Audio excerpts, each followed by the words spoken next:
बिहार के मुख्यमंत्री नीतीश कुमार 4 दिवसीय दिल्ली दौरे पर हैं। ऐसे में विपक्ष को एकजुट करने में नीतीश कुमार लगे हुए हैं और उनकी पार्टी लगी हुई है। जदयू के राष्ट्रीय अध्यक्ष ललन सिंह भी हैं, वहीं संजय झा, तमाम जो नेता हैं वो दिल्ली में हैं। चाहे महागठबंधन की बात करें तो तेजस्वी यादव भी उनके साथ साथ हैं। ऐसे में लोकसभा का चुनाव है 2024 में और इसको लेकर जो है नीतीश कुमार कहीं ना कहीं जो है विपक्ष को एकजुट करने में लगे हुए हैं। इन तमाम मुद्दों पर हम बातचीत करेंगे हमारे editor in chief Uday Jha sir से और जानेंगे कि किस तरीके से इस बार चुनाव होगा 2024 को लेकर, क्योंकि जिस तरीके से बताया जा रहा है कि विपक्ष को एकजुट करने में नीतीश कुमार लगे हुए हैं, लेकिन प्रधानमंत्री का उम्मीदवार कौन होगा ये अभी भी संशय बरकरार है। सर, जिस तरीके से नीतीश कुमार दिल्ली में हैं और 4 दिवसीय दौरे पर हैं, कल भी मुलाकात उन्होंने कांग्रेस के राष्ट्रीय अध्यक्ष मल्लिकार्जुन खड़गे से मुलाकात की है, राहुल गांधी भी हैं, तमाम जो महागठबंधन के नेता हैं, बिहार में भी उनकी सरकार है महागठबंधन में कांग्रेस की। तो क्या लगता है कि प्रधानमंत्री का उम्मीदवार आखिर कौन होगा, कैसे देखते हैं सर? देखिए, विपक्षी एकता और प्रधानमंत्री का उम्मीदवार, ये दोनों दो इशू को इन्होंने बांट के काम करना शुरू किया है। आप ये सोचिए कि आज के डेट में विपक्ष अगर एक भी हो जाते हैं तो क्या ये संभावित है कि विपक्ष का प्रधानमंत्री कोई एक आदमी हो? ये सबसे बड़ी दिक्कत की बात है।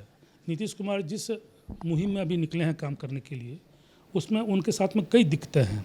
सबसे बड़ा दिक्कत ये है कि जिस प्रदेश में वो जाते हैं या जिस प्रदेश के मुख्यमंत्री से वो मिलते हैं, वो अपने आप को प्रधानमंत्री का कैंडिडेट मान के चलते हैं।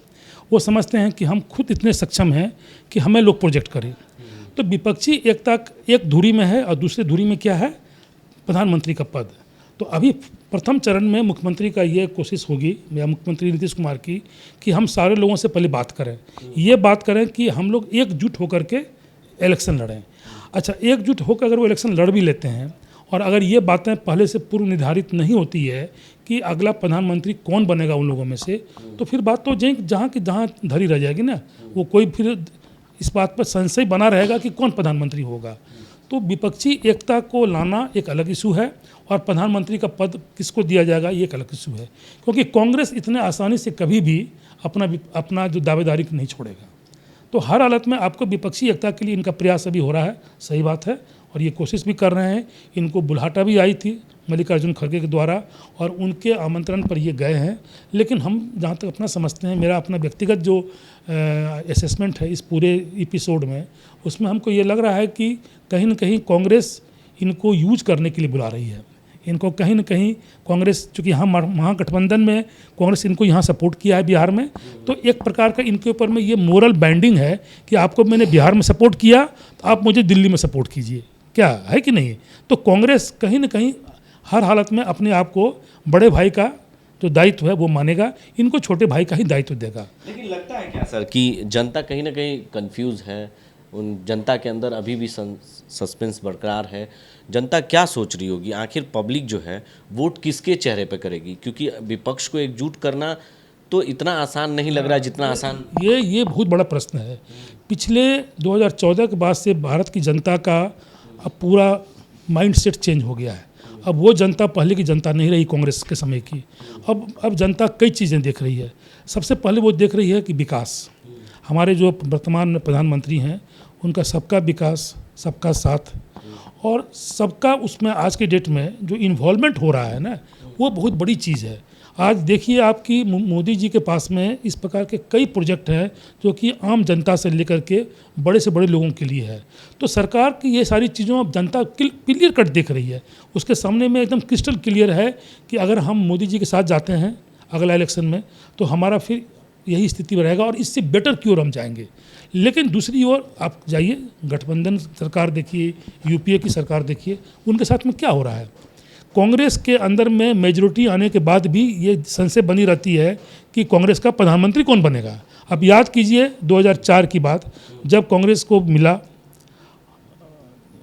पूरा उसको मैंडेट मिला, उसके बाद सोनिया गांधी बनने वाली थी। सोनिया गांधी को उस वक्त कांग्रेस अध्यक्ष थी, तो कांग्रेस अध्यक्ष होने के बावजूद भी सोनिया गांधी प्रधानमंत्री नहीं बनी। ऐसा पहली बार इतिहास में हुआ है कि कोई किसी पार्टी का अध्यक्ष जिसको कि फुल मेजोरिटी मिला हो और उसको प्रधानमंत्री ना बनना पड़ा। क्यों ऐसा हुआ? क्योंकि उनके साथ विदेशी नागरिकता का मामला था और उस वक्त विदेशी नागरिकता के मामले में सुषमा स्वराज ने ये खुले तौर पर कह दिया था कि अगर विदेशी नागरिक हमारे देश के प्रधानमंत्री बनते हैं तो मैं बाल मुड़वा करके पूरे भारत में दौरा करूंगी। और इसी के डर से सोनिया गांधी ने अपना प्रधानमंत्री का पद मनमोहन सिंह को दे दिया। तो आप लोग भी जानते हैं उसके बाद क्या हुआ। कहने के लिए मनमोहन सिंह प्रधानमंत्री बने, लेकिन क्या हुआ?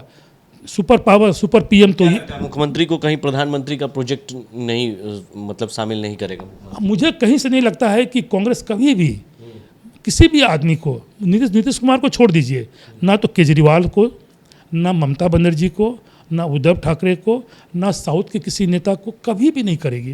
क्योंकि इनके साथ में ये समस्या है कि इनके कांग्रेस के जो लोग हैं, कांग्रेस के जो लोग अंदर से जो इनके थिंक टैंक हैं, जिनके आधार पर ये अपनी नीति बनाते हैं, वो कभी भी ऐसा कोई कदम नहीं उठाएंगे। तो क्या लगता है कि लॉलीपॉप दिया जा रहा है? एकदम लॉलीपॉप दिया जा रहा है। नीतीश कुमार इस चीज़ को समझ भी चुके हैं, वो जानते हैं, लेकिन चूंकि उन्होंने एक बार लोगों को कह दिया था पब्लिक फोरम में कि मैं विपक्ष के लिए एक करने के लिए काम करूंगा, तो कहीं अपनी इज्जत प्रतिष्ठा उनकी आज के डेट में दांव पर पड़ी हुई है।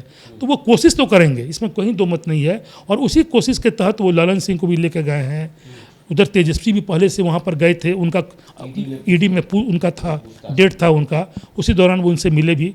लेकिन ये सब प्री प्लान्ड है, इसमें कहीं किसी प्रकार का कोई विपक्षी एकता का सवाल ही नहीं उठता है। और इन सारे चीज़ों से, दो चार मुख्यमंत्री के मिल लेने से, दो चार नेताओं के जुड़ जाने से विपक्षी एकता नहीं होने वाली है, जब तक कि कोई एक सर्वमान्य फार्मूला नहीं बनेगा। एक सर्वमान्य फार्मूला जब बनता है ना, तभी जाकर के विपक्षी एक होते हैं। याद कीजिए 1977 का, 1977 का, जब जयप्रकाश नारायण के आह्वान के बाद एक सत्ता परिवर्तन हुआ देश में। इंदिरा गांधी हटी और मोरारजी देसाई बने।